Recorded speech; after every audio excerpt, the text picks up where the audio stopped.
I am Ricky Ott with Ultimate Civics, a project of Earth Island Institute. Welcome to Ultimate Civics, Lessons for Foundational Civics Instruction in Classroom and Communities.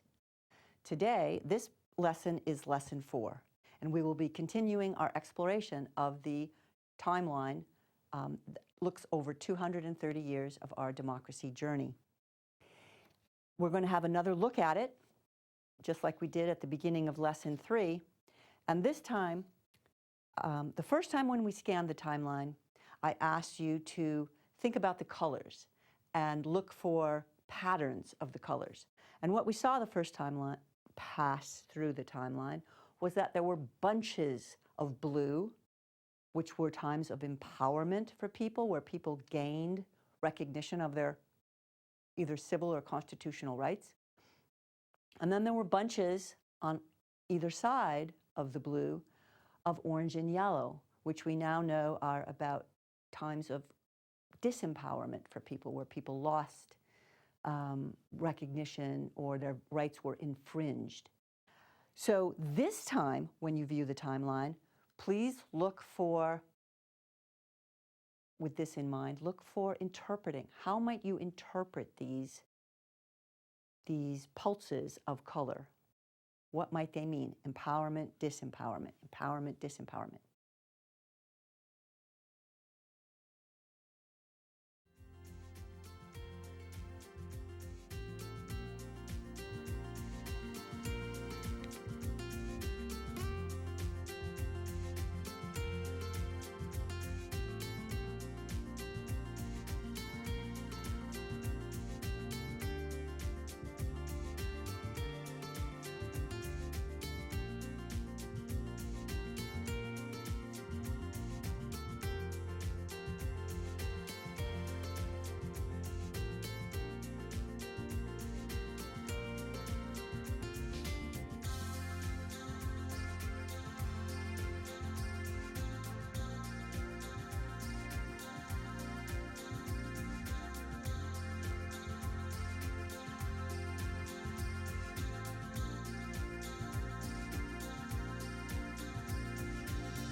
Hopefully, this viewing, you saw that there were actually some cycles of power, and that this is a repeating pattern in our 230-year journey.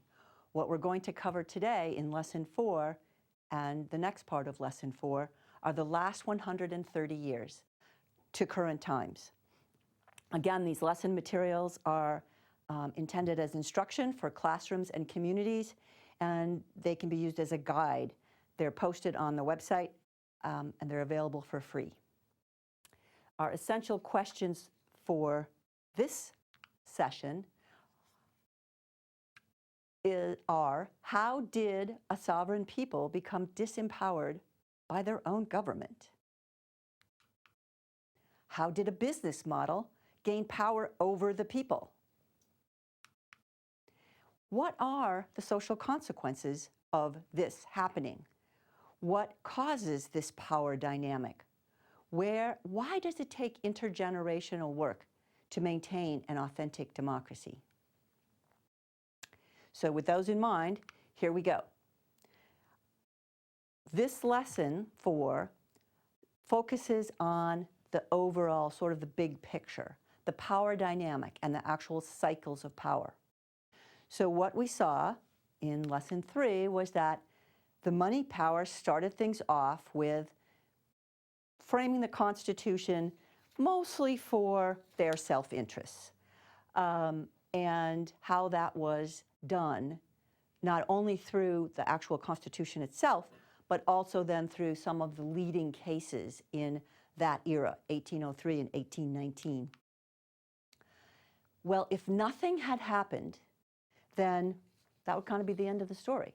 But the citizens, the 96% of the people who were left out of those founding documents, said, no, that is so not cool. So what happened was a civil rights movement. In this case, it was a civil war.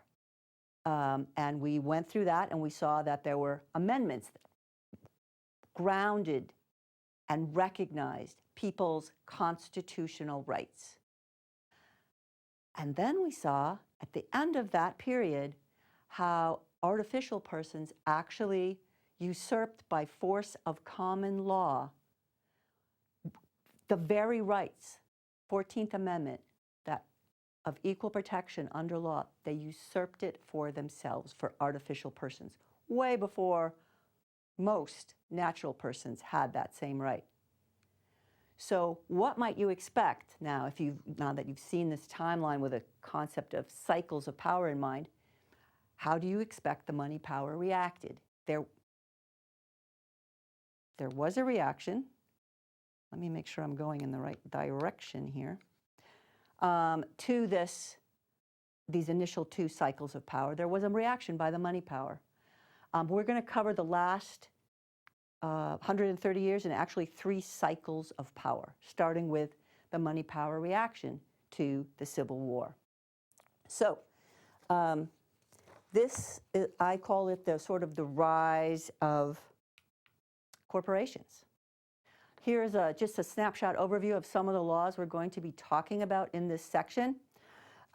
With their new 14th Amendment right, corporations wasted no time, and their wealthy business owners, they started pursuing standing, the ability to bring cases to court in a battle over constitutional rights. So first, they got standing in the actual Bill of Rights itself. That was in 1893. Then they got standing of the Bill of Rights to use against state governments. That was 1897. And now, after that, we're going to focus on 4 stories of actual case studies of what this means when corporations have constitutional rights, rights intended for people. Now, we're going to start our story with Joseph Lochner, who was a baker in New York. And I just want to say that normally this would be an activity, and you would be doing this reading on your own. On the backside of each of those story cards, those cards in the timeline, is the story. And those stories can be assigned to groups. What happened? Who did this empower? Who did disempower? So we would have an activity going here, but I'm going to tell the story instead. So Joseph Lochner. Joseph Lochner believed certain state laws were limiting his ability to make money. New York laws limited workers to 10 hours a day and 60 hours a week. Why? Joseph Lochner knew that New York was full of new immigrants and poor people who were willing to work much longer hours than that for even less wages. So Lochner sued the state of New York to challenge their state law. And he claimed he had a new right to 14th Amendment protection to form private contracts free of interference from government. Government rules, government laws. The U.S. Supreme Court agreed. Corporations gained the right to freedom of contract under the 14th Amendment. The state of New York lost its power to control worker health and safety, that particular law. So who did this empower? Who did it disempower? And the activity here is you would look at your vocabulary and figure that out. So remember, common law sets precedent. It sets an example. It's not just one baker in one city in one state. So what we learned from this activity is basically it empowered business owners and corporations all across the growing United States. It disempowered the poor people, the immigrants, who really could not afford not to work. And they were willing to work longer hours, whatever it took to put food on the table. It disempowered also states, because states have a reserved power to the authority to operate their state to protect public health, to protect public well-being. That's what the laws are supposed to be about. The ruling not only affected New York State. In fact, courts threw out over 200 health and safety regulations for workers based on Lochner. Lochner was partially reversed. This is like the one sort of shred of good news here. In 1937, when a hotel maid in Washington state sued her employer for not paying the minimum wage, and she won, but only partially reversed. These minimum wage battles are still being carried out to this day because of something that happened in 1905. That has not been changed yet. So our next case is about a treasurer, Edwin Hale. Edwin Hale was a treasurer of one of 6 tobacco companies that were under investigation for fixing the price of tobacco. Price fixing is illegal. Hale got off because he pled the Fifth Amendment, and he refused to testify against himself. The corporation's records remained secret because Hale wasn't talking. So it was like a 2-for-1 there, kind of. But the court also gave Fourth Amendment protection against unreasonable search and seizure to corporations. The court ruled that the government search warrant was too broad, it was unreasonable, and basically lacking evidence, Hale and Hale's corporation walked. They got off. Now we're going to set up a scenario here with pollution as an example of, so what? What happened in society because of this? And again, these cases set precedent, as we saw in Lochner. So this example, this is about social consequences of air and water quality based on this ruling. And the thing is that government regulations are meant to protect people from harm, right? So think about now, who did this empower? Who did this disempower? Thinking in terms of pollution and public health, just for as an example, instead of tobacco company. So this would be the activity. And then when we come back from this activity, we would have this discussion. Who was empowered? So corporations gained constitutional rights, 2 of them, to potentially hide legal activities and their records from the government. That's supposed to determine whether these companies are obeying or defying the laws.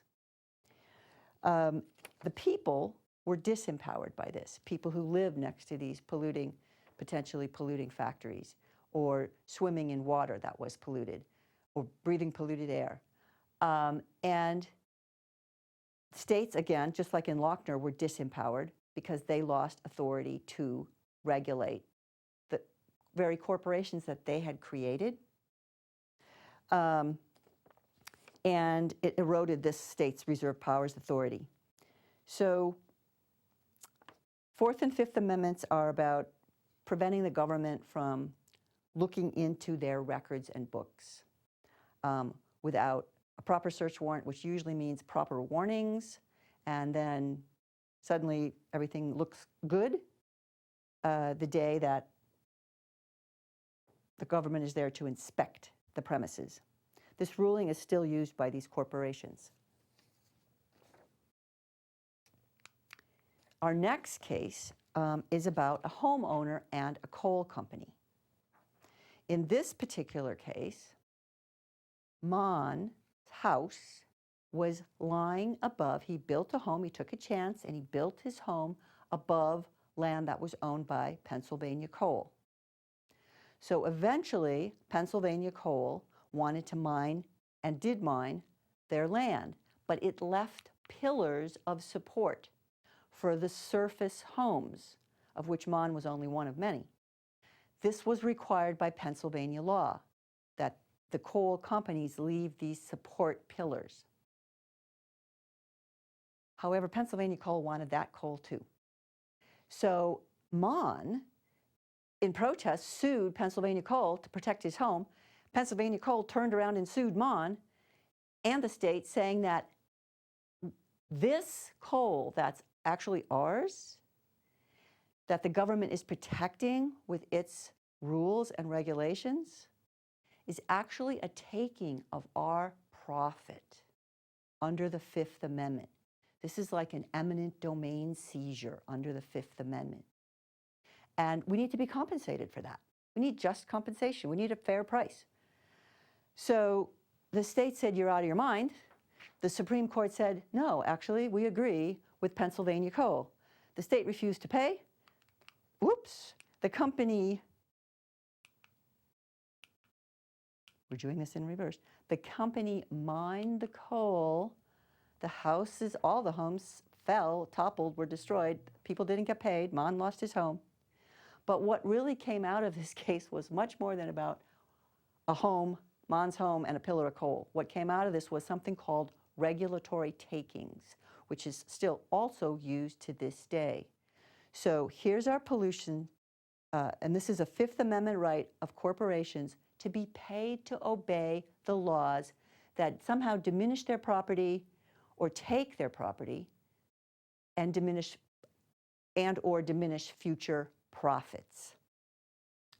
That's how the next 100 years of working this law, how it's enforced now. So here we have our pollution scenario again.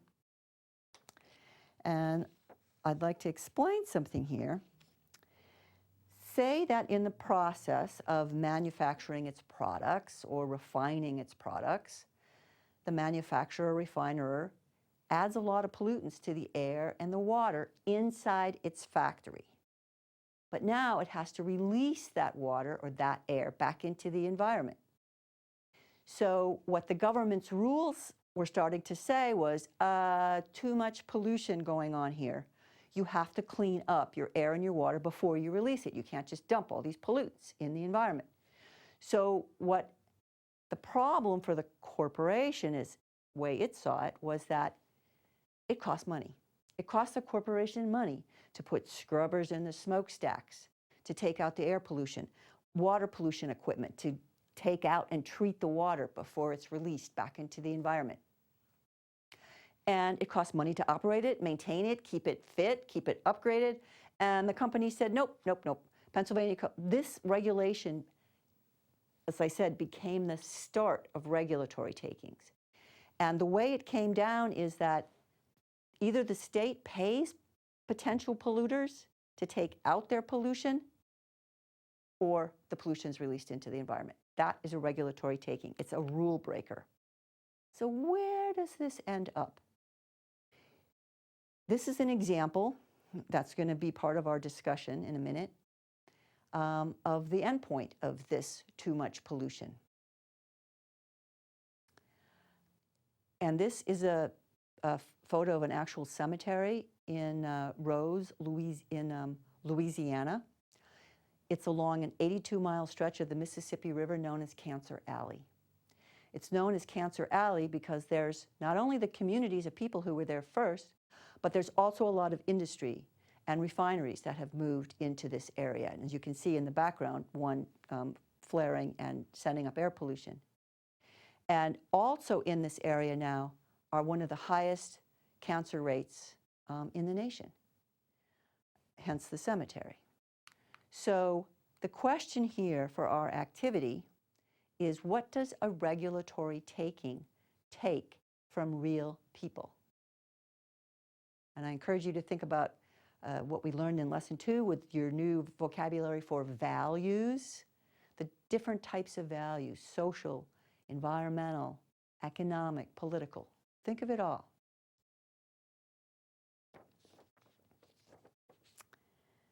So what we come with when we come back for discussion purposes is that these chemicals can and do make people sick. There is a need for government regulations, not this is what the whole social contract is about. Governments authorize businesses to do business. The businesses agree to the rules. They don't just go change the rules for their whim. And as a consequence of this very thing happening, constitutional rights for regulatory takings, their end point of this is actual terminal illnesses like cancer, okay? But along the way to getting a terminal illness, you're talking about debilitating health issues. The harm is in health problems, quality of life issues, where you're diminishing a person's actual enjoyment and ability of life. There's pain and suffering for the families that are going through these illnesses, for the friends that support them. When there's a loss, there's pain and suffering for the school children who lost a playmate, the families, the mothers, the fathers, the entire community really is drawn into this drama. There's increased costs of health care for the families that have these illnesses. So there's economic problems, and it actually robs people of a sense of security and well-being. You don't know if you're going to be next. So these regulatory takings allow corporations basically to avoid or profit from laws that are supposed to be meant to protect people and public health and the environment. In fact, the water pollution got so bad this is 1922, over time, that actual rivers caught on fire from the amount of pollution that were in them in the 1960s. And this motivated people then to pass environmental laws. But this is a little bit ahead of our story. So that's regulatory takings. And now we're going to look at more protection from government regulations. Our next case is actually about profit over people. And this is a case about two car companies. These two car companies, Dodge and Ford. Business owner and tycoon Henry Ford wanted to squeeze out his competition, the Dodge brothers. The trouble was, laws prevented monopolies. So what Henry Ford decided to do was to lower the price of his cars so his workers could afford to buy the cars. And then he went and used the increased profits from that to make his company even bigger, instead of using the profits to pay his shareholders. Shareholders are the people who own the company, the people that chartered the company.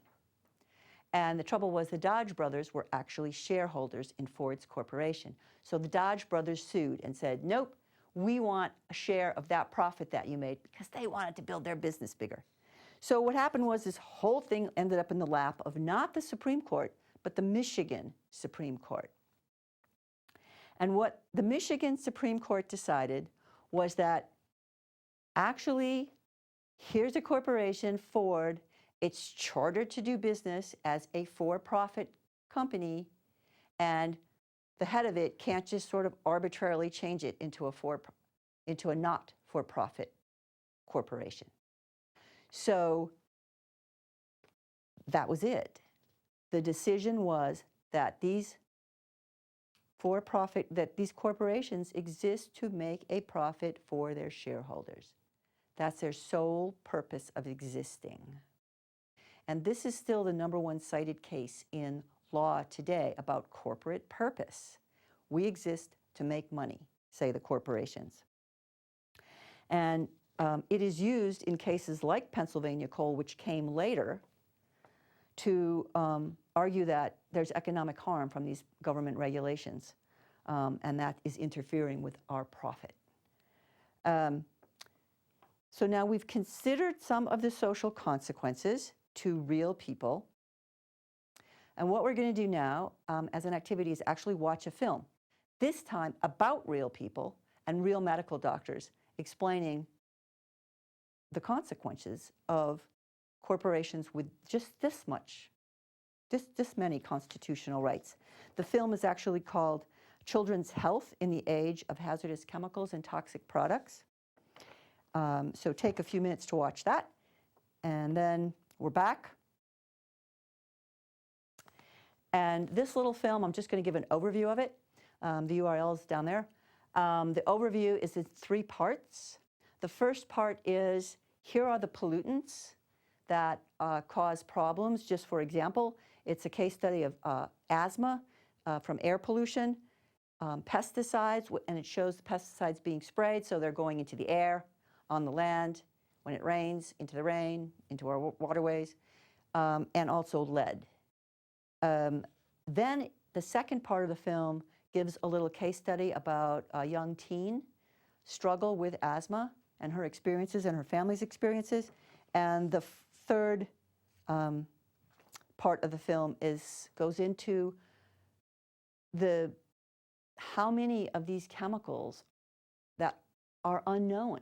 They're not tested before they're released on the market, and they find their way into our air and our water and our consumer products, like cosmetics, like household cleaners. And the point is that we need to be reformulating some of these and taking toxic products out, toxic chemicals out, to make safe products for us. So this is real effects of laws that were over a century ago. And they're still on the, oh dear, still on the books. Okay. So actually now, that was sort of the consolidation of wealth and power laws in this sequence that gave rise to corporate power, or the rise of corporations. And we're going to go back in time to look at something that happened at the beginning of this time period, which is 1896 ruling.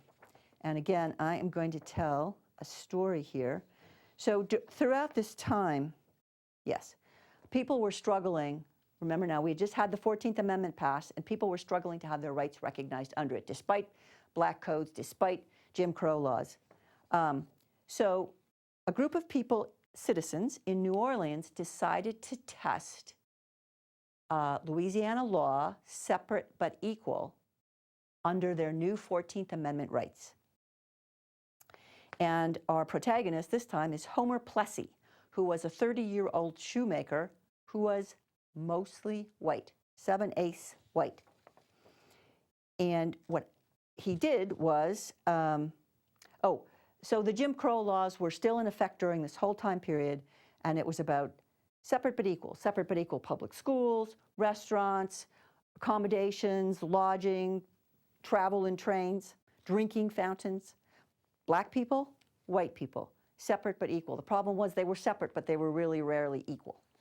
So Plessy bought a first-class train ticket and boarded a white car, a white-only car, and was promptly arrested. This case also eventually made its way to the Supreme Court, and in this court ruled that Louisiana state law did not violate the 14th Amendment because it was concerned about, the 14th Amendment was concerned about political equality, not social equality. So therefore, the rules, the state laws that enforced racial segregation during this time were constitutional, if separate but equal accommodations were provided. So the ruling made racial discrimination legal through common law, even though it defied the constitutional amendment itself, the highest law in the land. So here's the court sort of double stepping on itself here. The net effect of this was that African Americans lost much of their access to the white world because they didn't have 14th Amendment equal protections that were actually being enforced. So again, now think of the types of wealth. Here's our types of wealth: social, political, economic, environmental wealth. And the question is, for the activity, without political wealth, can there be social equality? So without political equality, can there be social equality? Why or why not? Discuss it, and then come back. We'll discuss it as a group. And the answer basically is what? No. Political wealth is used to basically protect social wealth. It's our voice. It's what we want. Social wealth doesn't just exist in a vacuum. So there's one more activity in this part of the section now, and that is, let's think about this whole block of laws. And what did the corporations focus on? Let me see if I have, yeah, there we go. What types of wealth did the money power increase during this period? What types of wealth were decreased? So think about the 4 cases that were profiled, the focus of the money power activities in court, and see what you come up with. What types of wealth did the money power focus on? The upshot of this activity is that pretty much everything we saw was about making more money. That's what the corporations have wanted to do. They did it at the expense of the environment. They did it at the expense of public health, which is part of social wealth. What they were really focused on was increasing their political power and their economic wealth. So in the next part of lesson 4, we will focus on the last 2 cycles of power. And we can anticipate a civil rights movements next.